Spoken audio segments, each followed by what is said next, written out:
नमस्कार दोस्तों, स्वागत है एक बार फिर से आपका अपने चैनल हिस्ट्री मंत्रा में। तो आज के इस लेक्चर में हम क्लास 10th के फर्स्ट चैप्टर यूरोप में राष्ट्रवाद के बारे में पढ़ेंगे। इस लेक्चर के अंतर्गत हम देखेंगे कि राष्ट्रवाद क्या है और यूरोप में राष्ट्रवाद के उदय के कौन कौन से कारण थे। तो आइए शुरू करते हैं। सबसे पहले देखते हैं हम कि राष्ट्रवाद क्या है। तो राष्ट्रवाद बेसिकली आधुनिक विश्व की राजनीतिक जागृति का प्रतिफल है।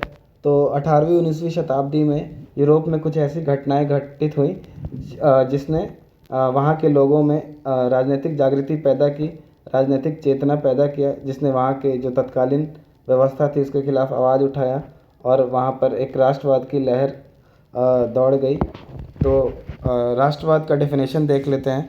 राष्ट्रवाद क्या है? तो राष्ट्रवाद एक ऐसी भावना है जो किसी विशेष भौगोलिक, सांस्कृतिक या सामाजिक परिवेश में रहने वाले लोगों को एकता के सूत्र में बांधने का काम करती है। तो आइए अब हम देखते हैं कि यूरोप में राष्ट्रवाद का उदय कैसे हुआ, उसके पीछे कौन कौन से कारण थे। यहाँ पर पॉइंट वाइज लिखा हुआ है, इसको हम डिटेल में समझेंगे।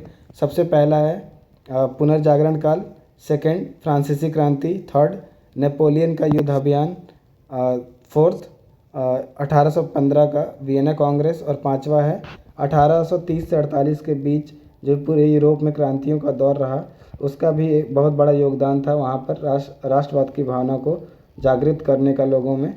तो आइए सबसे पहले पॉइंट को देखते हैं। पहला है पुनर्जागरण काल। तो पुनर्जागरण काल यूरोप में 14वीं से 17वीं शताब्दी तक चलने वाला यह एक सांस्कृतिक, बौद्धिक और कलात्मक आंदोलन था जिसने वहाँ के लोगों का दृष्टिकोण बदल दिया।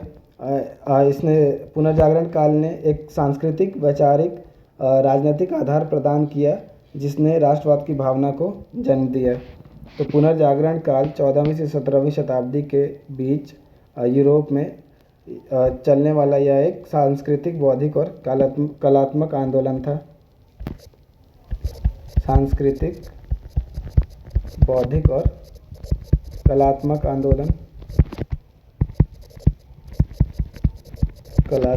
आंदोलन था जिसने वहाँ के लोगों का दृष्टिकोण बदल दिया। सेकेंड है फ्रांसीसी क्रांति। तो जैसा कि हमने देखा कि जो यूरोप में राष्ट्रवाद है उसका बीजारोपण जो है वो पुनर्जागरण काल में हो गया था। जो फ्रांसीसी क्रांति के बाद वह उन्नत अवस्था में आया। फ्रांसीसी क्रांति ने राजनीति को जो कि पहले अभिजात वर्गों की वस्तु मानी जाती थी, उसको अब सर्वसाधारण की वस्तु बना दिया। और फ्रांसीसी क्रांति ने समानता, स्वतंत्रता, बंधुता जैसे विचार दिए। गणतंत्र जैसे विचारों के बारे में लोगों ने जाना। तो ये फ्रांसीसी क्रांति का योगदान था। तीसरा है नेपोलियन का सैन्य अभियान। तो नेपोलियन ने इटली के जितने भी विजित राज्य थे, क्षेत्र थे, उनको 3 बड़े गणराज्यों में विभाजित किया। जो कई छोटे छोटे राज्यों में बटे हुए थे उनको 3 बड़े गणराज्यों में विभाजित किया। ये 3 गणराज्य कौन कौन से थे? सबसे पहला था सिसपाइन, लिगुलियन और ट्रांसपेडेन।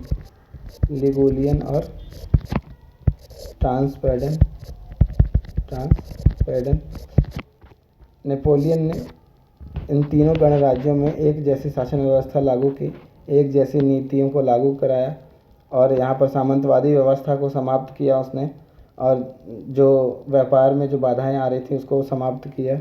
तो ये नेपोलियन की जो ये नीति थी, उस नीति ने वहाँ के लोगों में जो तत्कालीन व्यवस्था थी, जो फ्रांसीसी आधिपत्य थे, उनके विरोध विक्षोभ पैदा किया नेपोलियन के नीति ने। तो नेपोलियन के सैन्य अभियान ने अप्रत्यक्ष रूप से वहाँ के लोगों में राष्ट्रवाद की भावना को जगाने का काम किया। नेपोलियन ने ये तीनों गणराज्य में समान प्रशासनिक व्यवस्था को लागू किया।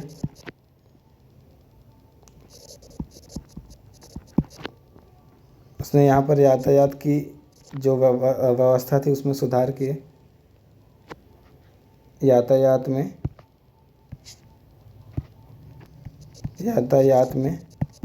सुधार किया। उसने जो व्यापार संबंधी जो समस्याएं थी उसको दूर किया, यानी कि ट्रेड बैरियर्स को समाप्त किया। ट्रेड बैरियर्स, जो व्यापार में आने वाली बाधाएं थी उनको समाप्त किया। ट्रेड बैरियर्स को समाप्त किया। सामंतवादी व्यवस्था को समाप्त किया। सामंतवादी व्यवस्था को भी समाप्त किया।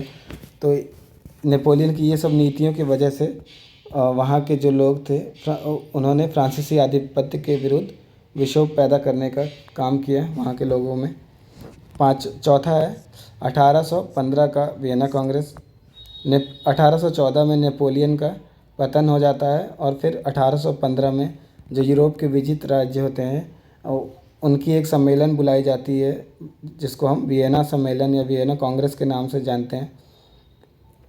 वियना कांग्रेस का प्रमुख उद्देश्य था यूरोप में शक्ति संतुलन को बनाए रखना और वहाँ पर पुरातन व्यवस्था को दोबारा से लागू करना।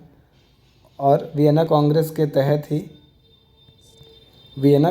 तहत ही पिडमोंट साडी जो इटली थी उसके इटली को पुराना रूप देने के लिए इटली के दो बड़े राज्यों पिडमोंट सार्डिनिया का एकीकरण कर दिया गया और यहीं से इटली के एकीकरण का मार्ग जो है वो प्रशस्त हुआ।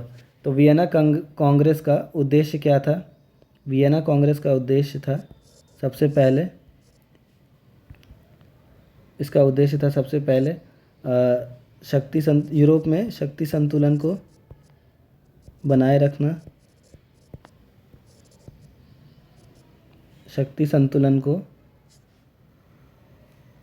रखना।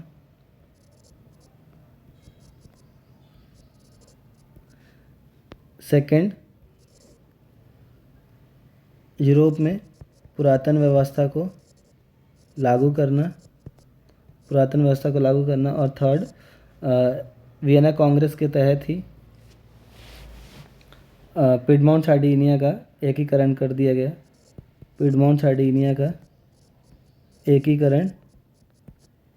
गया।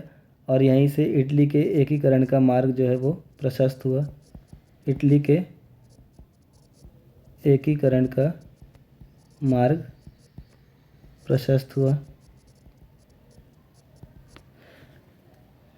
अगला पॉइंट है 1830 से 48 के बीच यूरोप में क्रांतियों का दौर हमें देखने को मिलता है जिसने तत्कालीन व्यवस्था पर सवाल खड़े किए और वहाँ राष्ट्रवाद की भावना को जगाने का काम किया।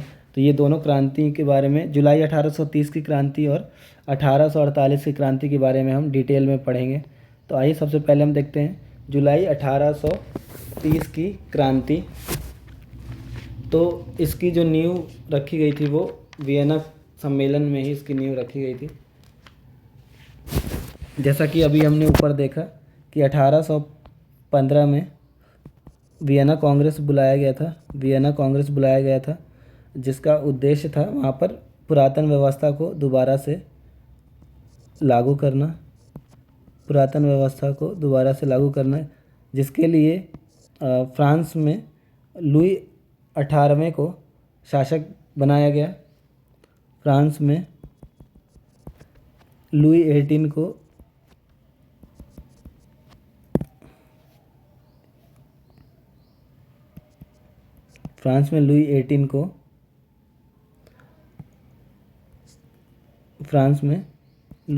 को राजा घोषित किया गया और लुई 18वें ने तत्कालीन परिस्थिति को देखते हुए उसने जो अपनी नीति थी उसको सुधारवादियों पर थोपा नहीं। उसने परिस्थिति को देखते हुए सुधारवादियों और प्रतिक्रियावादियों के बीच सामंजस्य स्थापित करने का कोशिश किया और उसने 22 जून 1814 को एक संवैधानिक घोषणा पत्र जारी किया जिसके तहत 1830 तक शासन चलता रहा। तो 1815 के वियना कांग्रेस में पुरातन व्यवस्था को लागू करने के लिए फ्रांस में लुई 18 को राजा घोषित किया गया। लुई 18 ने तत्कालीन परिस्थिति को देखते हुए उसने सुधारवादियों पर अपनी नीति को थोपा नहीं, बल्कि उसने सुधारवादियों और प्रतिक्रियावादियों के बीच सामंजस्य स्थापित करते हुए 22 जून 1814 को संवैधानिक घोषणा पत्र जारी किया, जिसके तहत 1830 तक वहाँ पर शासन चलता रहा। लुई 18 ने 22 जून 1814 को संवैधानिक घोषणा पत्र जारी किया,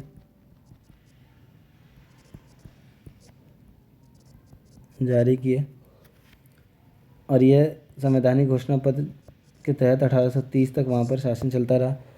फिर इसके बाद चार्ल्स दशम वहाँ का शासक बनता है। चार्ल्स दशम ने लुई 18वें द्वारा संवैधानिक घोषणा पत्र में कुछ बदलाव किए, जिसका परिणाम 1830 की क्रांति के रूप में सामने आया, जिसका चार्ल्स दशम द्वारा लुई 18वें के द्वारा जारी किए गए संवैधानिक घोषणा पत्र में कुछ परिवर्तन किए गए, जिसका परिणाम जो है हमें 1830 की क्रांति के रूप में देखने को मिलता है। तो जुलाई 1830 का जो क्रांति है इसको हम देखते हैं। तो चार्ल्स दशम जो था वो एक प्रतिक्रियावादी था। इसने पॉलिग्नेक को अपना प्रधानमंत्री चुना, और पॉलिग्नेक जो था उसने लुई 18वें द्वारा पहले से स्थापित समान नागरिक संहिता के स्थान पर एक शक्तिशाली अभिजात वर्ग की स्थापना की, और उन्हें कई सारे विशेषाधिकार दिए गए, जिससे कि वहाँ के उदारवादियों में नाराज़गी उत्पन्न हुई, और उदारवादियों ने इस चीज़ का विरोध किया। परिणाम स्वरूप चार्ल्स दशम जो था उसने 25 जुलाई 1830 को 4 अध्यादेश द्वारा उदारवादियों के विरोध को दबाने का काम किया, और फिर इस अध्यादेश के विरोध में पेरिस में क्रांति की लहर दौड़ गई, और 28 जून 1930 को वहाँ पर गृह युद्ध शुरू हो गया, और इसे ही हम जुलाई की क्रांति के नाम से जानते हैं। तो ये थी जुलाई 1830 की क्रांति। इसको एक बार शॉर्ट में देख लेते हैं। उस टाइम पर वहाँ का राजा कौन था? फ्रांस का चार्ल्स दशम राजा था। उसने पॉलिग्नेक को अपना प्रधानमंत्री बनाया। पॉलिग्नेक ने पहले से स्थापित लुई 18वें द्वारा पहले से स्थापित समान नागरिक संहिता के स्थान पर शक्तिशाली अभिजात वर्ग की स्थापना की। शक्तिशाली अभिजात वर्ग की स्थापना की, और इन्हें कई सारे विशेषाधिकार दिए गए, जिससे वहाँ के उदारवादियों में नाराज़गी उत्पन्न हुई, और उदारवादियों ने इसका विरोध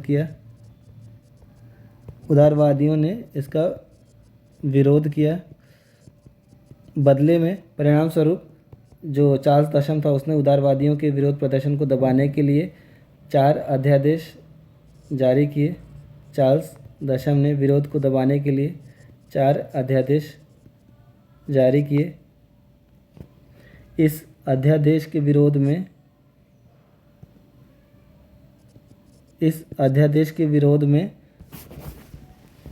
पेरिस में इसका विरोध हुआ, और इसके विरोध में पेरिस में गृह युद्ध छिड़ गया, और इसी को हम जुलाई 1830 की क्रांति के नाम से जानते हैं। जुलाई 1830 की क्रांति के नाम से जानते हैं। आइए अब देख लेते हैं 1848 का क्रांति। तो 1848 की क्रांति के समय लुई फिलिप वहाँ का शासक था। लुई फिलिप जो कि एक उदारवादी था, लेकिन ये काफ़ी महत्वाकांक्षी था। इसने एक प्रतिक्रियावादी को अपना प्रधानमंत्री घोषित किया, गीज़ो जैसे कट्टर प्रतिक्रियावादी को प्रधानमंत्री अपना घोषित किया।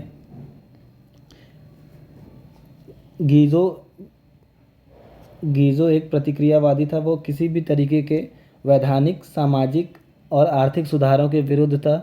गीजो ने पूंजीपति वर्ग को अपने साथ रखा, जिनका प्रशासनिक सुधार में कोई रुचि नहीं थी, और ये अल्प मत में भी थे। इनकी जनसंख्या काफ़ी कम थी।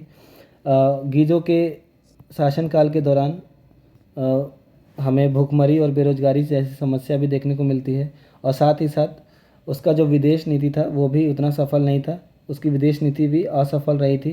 तो ये सब कारणों की वजह से गीजो की आलोचना होने लगी थी, और उदारवादियों द्वारा उसकी नीतियों का विरोध किया जा रहा था। जगह जगह अवरोध लगाए गए थे, और साथ ही थियर्स के नेतृत्व में 22 फरवरी 1848 को विशाल भोज का आयोजन कराया गया। और इस विरोध प्रदर्शन को देखते हुए लुई फिलिप को अपना गद्दी छोड़ करके जाना पड़ा, पलायन करना पड़ा, और वो पलायन करके इंग्लैंड चला गया। तो इसके बाद नेशनल असेंबली ने सत्ता अपने हाथों में ली और वहाँ पर गणतंत्र की घोषणा की। वहाँ के सभी वयस्कों जिसकी उम्र 21 वर्ष या उससे अधिक थी उनको वोट देने का अधिकार दिया और काम के अधिकारों की गारंटी दी। तो ये था 1848 की क्रांति, जो गीज़ों की जो नीतियाँ थी उसके विरुद्ध उदारवादियों द्वारा की गई थी, किया गया विद्रोह था। तो ये 1848 की क्रांति थी। अब अगले चैप्टर में हम लोग पढ़ेंगे इटली का एकीकरण कैसे हुआ, उसके तीनों चरण के बारे में हम विस्तार से पढ़ेंगे। तो आज के इस लेक्चर में इतना ही। आई होप कि आपको वीडियो पसंद आया होगा। तो अगर वीडियो पसंद आया तो चैनल को सब्सक्राइब करें और वीडियो को लाइक और शेयर करें। बहुत बहुत धन्यवाद आपका वीडियो में बने रहने के लिए।